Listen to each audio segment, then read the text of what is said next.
Hello mga padangat! Isang mapagpalang araw na naman po sa inyong lahat. Ito po ang inyong lingkod, May Angeles. At ayan na nga, for today's video natin ngayon ay very late upload na. Kasi nga, this is the time na nasa Pilipinas pa ako.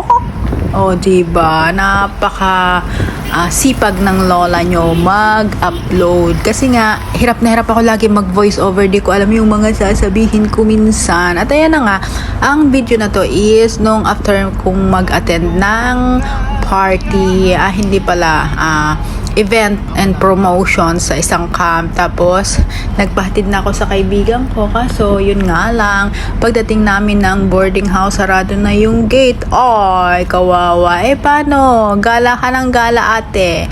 At ayan na nga, sabi nila, tara, punta na lang tayo sa kung saan pwede. Hindi naman ako pwedeng uminom that time kasi na-hospital nga ako. Kaya chibuga na lang yung aming ginawa. At yan nga pala yung plaza dyan sa Naga City, sa sentro. At ayan pa, o diba?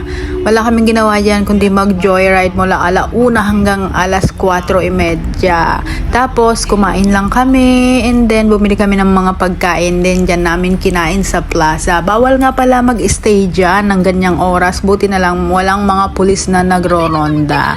And ayan na nga, o diba? Ang ganda ng plaza at malapit sa Mang Inasal. At police station din pala yon.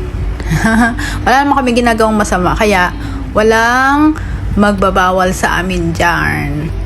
At pag 4:30 nga, ayun, hinatid na nila ako sa bahay. Kasi nga, may duty sila ng 6 a.m. At ayan na nga, gusto sana kaming sa hotel. Kaso nga ayaw ko lang mag-hotel kasi halos gabi-gabi na lang. O diba? Ganyan kasi kami kahit nung pinsan ko nandito pa sa Pilipinas, talaga nag-hotel kami kapag nasarhan kami ng gate.